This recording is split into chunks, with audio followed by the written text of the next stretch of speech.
안녕하세요. 55살의 중년에 접어든 남자입니다. 가족은 아내와 장성한 딸 2명 그리고 얼마 전까지 제 곁에 형수님이 계셨습니다.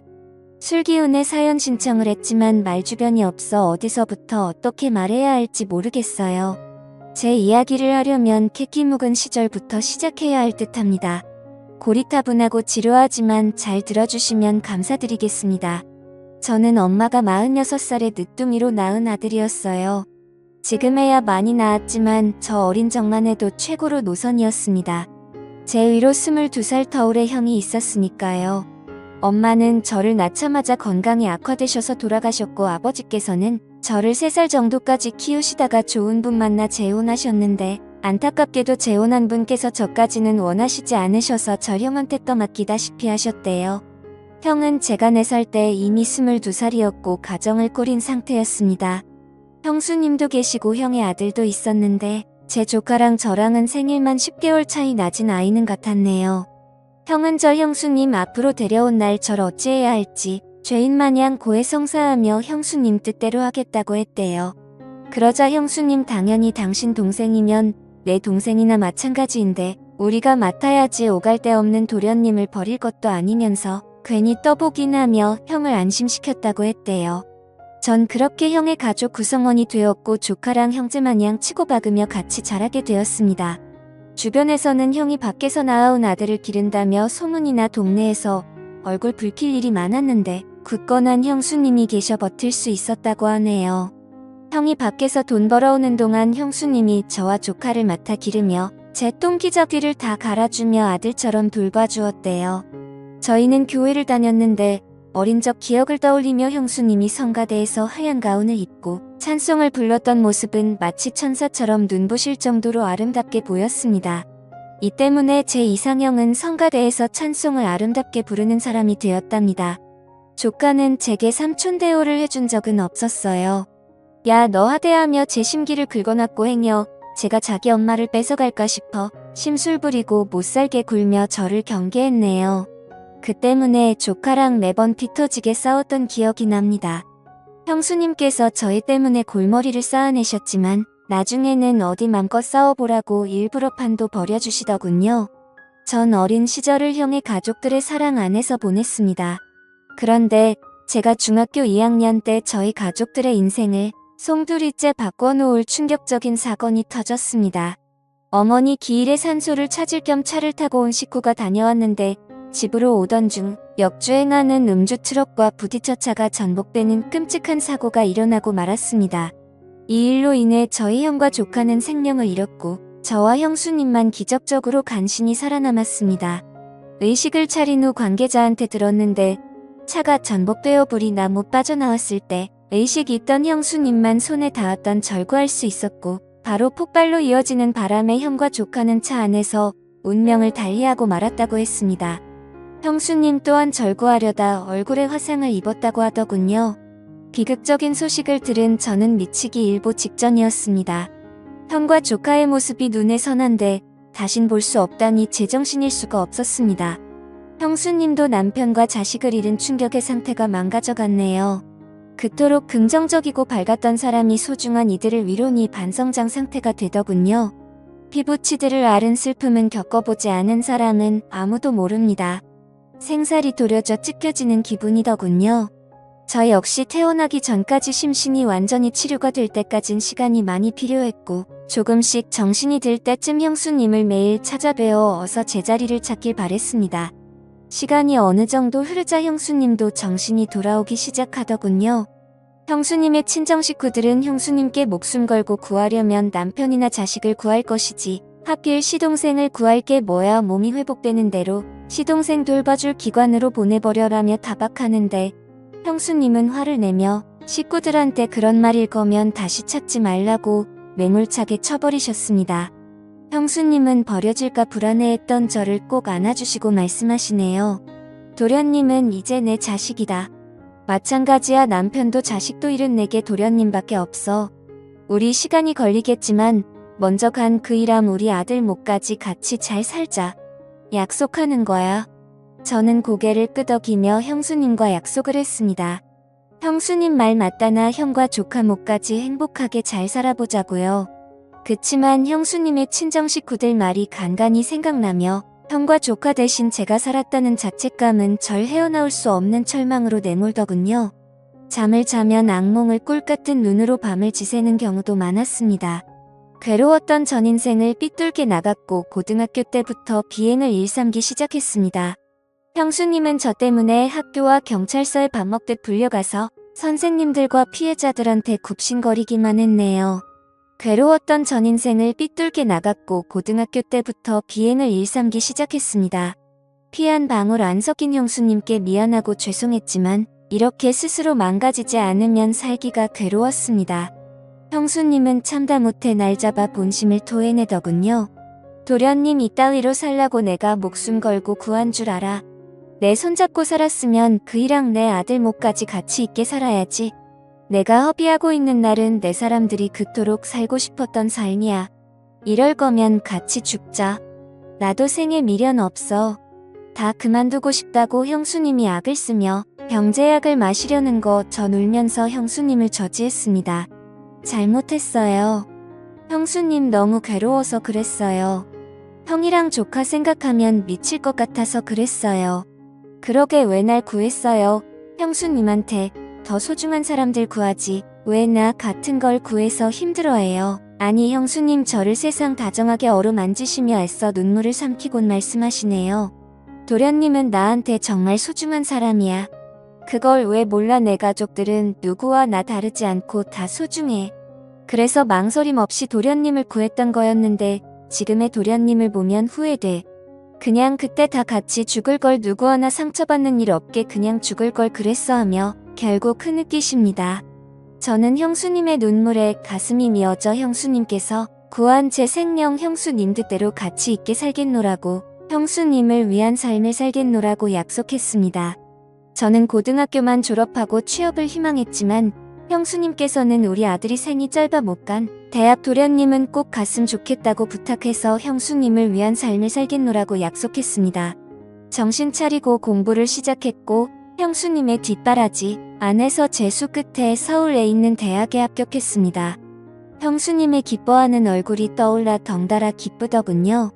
전 형수님께 대학 등록금 부담을 짐지우지 않으려고 아르바이트를 구했지만 형수님은 이거 우리 아들 하늘 날아갈 때 받았던 보험금이야. 도련님 등록금하고 대학 생활하는데 유흥이 잘 써줬으면 좋겠다며 내주시더군요. 그걸 제 앞에 주시는 그 마음을 너무나도 잘 알기에 전 차마 받을 수 없었지만 결국 설득당해 눈물을 삼키고 받았습니다. 저는 악착같이 공부에 장학금을 받아 학교 등록금을 충당했고 형수님이 주신 돈은 주식을 배워가며 투자를 해 돈을 조금씩 불려나갔습니다. 전 형수님께 절 구해주려다 남긴 화상상처를 치료해주고 싶어 병원을 갔지만 형수님께서는 시간이 그리워 내 아들의 존재를 잊혀지게 하는 게 싫어. 내 얼굴 나 하나도 안 부끄러워. 네 우리 가족들이 기억했던 내 얼굴 그냥 두게 해줘 부탁한다라며 사코 거절하셨습니다. 형수님은 상처를 통해 형과 조카의 죽음을 잊고 싶지 않았던 겁니다. 그날따라 많이 제 가족들이 그리웠네요. 그러던 어느 날 형의 장례식에도 오지 않았던 아버지가 연락이 닿아 형수님과 저를 찾아오셨습니다. 형의 죽음에 대해 안타까워하시다. 문득 형수님께 내 아들 보험금을 내게 좀 나눠줘야겠다. 형편이 어려워져 돈이 필요하구나. 아버지인 내게도 그 돈에 대한 권리가 있다고 생각한다 하며 형의 보험금을 요구하시는데 난짝이 두꺼운 것도 유분수지 어쩜 저리도 뻔뻔스럽고 못됐는지 저는 형수님 대신 아버지께 되들었습니다. 그거 수익자가 다 우리 형수님 앞으로 되어 있었던 거예요. 형 장례식도 오지 않았으면서 어떻게 이제와 보험금을 요구할 수가 있어요. 자격 없는 사람한테 절대 못 줘요. 했지만 형수님은 긴 한숨을 쉬시며 철 말리시고는 아버지께 일단 가시라며 이미 아버지 몫으로 빼놨으니 알아서 드리겠다며 하셨네요. 전 형수님께 난리를 쳤지만 형수님은 저를 다독이며 아무리 미워도 아버지께 그러는 건 아냐. 아버님 피부치한 도련님이 많이 그리웠을 텐데 다음번엔 따뜻하게 맞아주면 내 마음도 편할 것 같아. 그래줄 순하는 말에 답답함에 목이 메이더군요. 형수님은 연락당은 아버지와 절 이어주려고 노력했습니다만 아버지는 보험금을 받은 후에는 절 찾지도 보지도 않으시더군요. 슬프게도 아버지의 목적은 자식보단 돈이었나 봅니다. 하기사. 그러니 옛날에 세장가 가셨을 때도 저희 형한테 떠맡겼단 것이겠죠. 아버지를 보며 다 같은 부모가 아니라고 느꼈습니다. 제겐 예전도 앞으로도 가족은 형수님 한 분밖에 안 계셨네요. 저는 대학을 졸업하고 취업을 하게 되었습니다. 바쁜 와중에서도 형수님을 행복하게 해드리고 싶어서 드라이브며 맛집 코스며 같이 데이트를 했습니다. 형수님과 좋은 시간을 보내는 것 자체가 제게 행복이었어요. 가족으로서 진심으로 형수님을 사랑하고 존경했습니다. 형수님은 30살 먹도록 제가 여자 하나 없이 형수님하고만 시간 보내는 게 마음에 걸렸던지 제게 선자리를 마련해 주셨습니다. 지인분 따님이시라며 제게 좋든 싫든 일단 한번 만나보라고 하는 거 전 거절하며 평생 형수님 모시면서 같이 살고 싶다고 했네요. 형수님께서 제 생명의 은인인 것처럼 저 역시 형수님께 보답드리고 싶었습니다.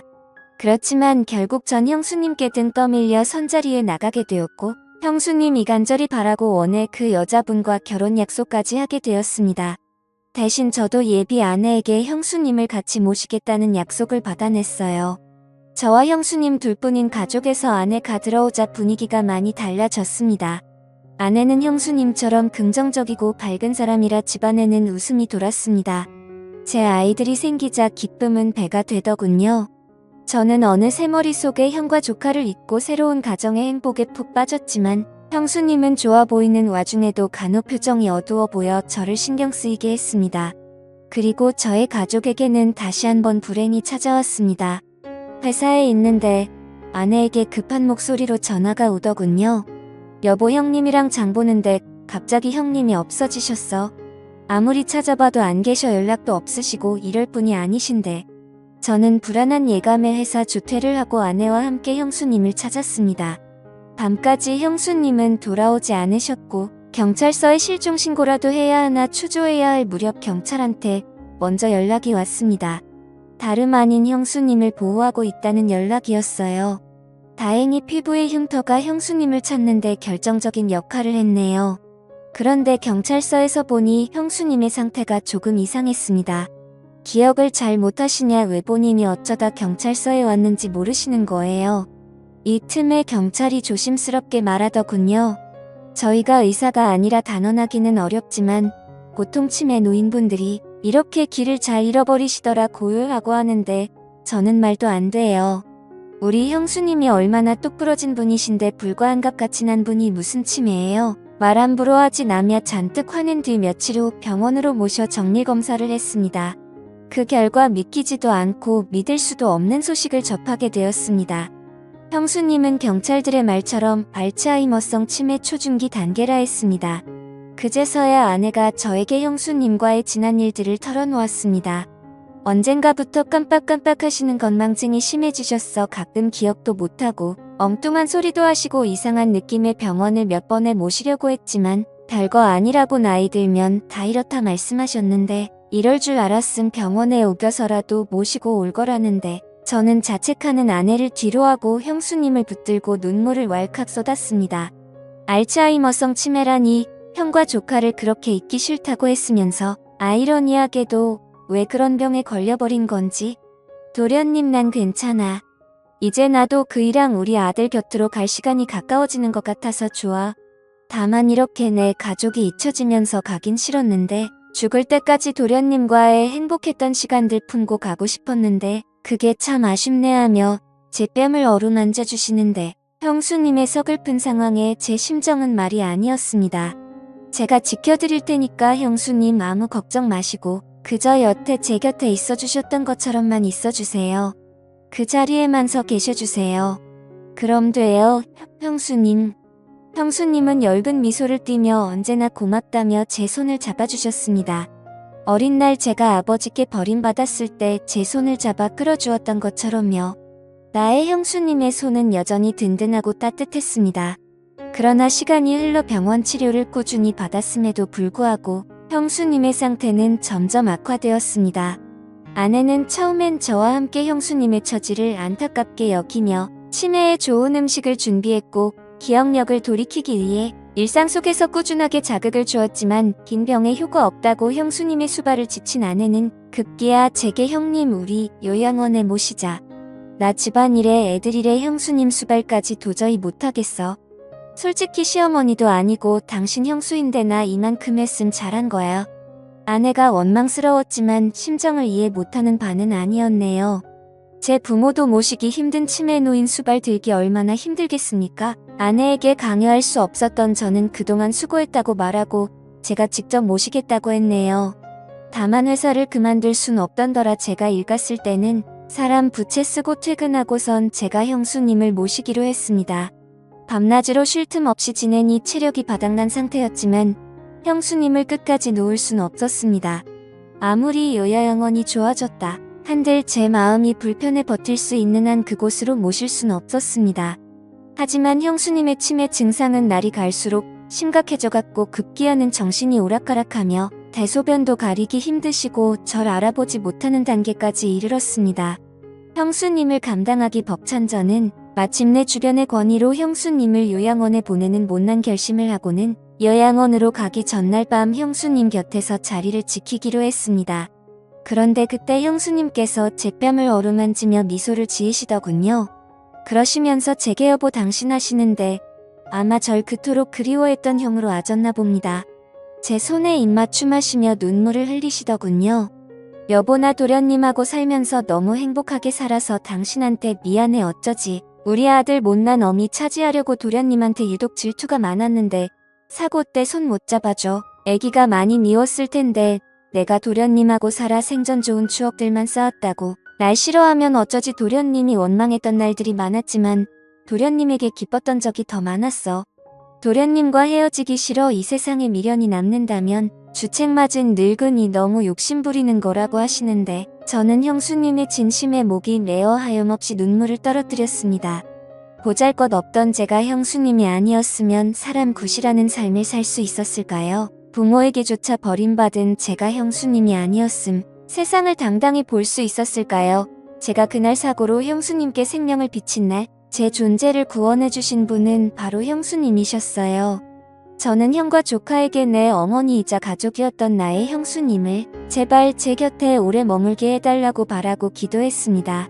그리고 10년이 흐른 지금 형수님은 요양원에서 제 손을 잡으시고 운명하셨습니다.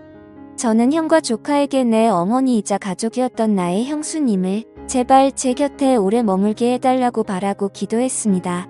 잡으시고는 운명하셨습니다. 방년 72세 꽃잎이 지듯 그녀의 생명도 날아가 버렸습니다.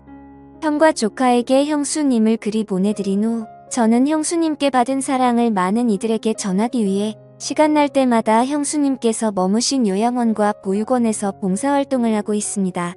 어린 날에 갈 곳 없는 철사랑으로 품어주시고 새 생명을 주신 형수님 당신이 계신 그곳에서 제 형과 조카까지 만날 그날을 위해 당신이 가르쳐준 대로 삶을 가치 있게 살 겁니다. 감사합니다.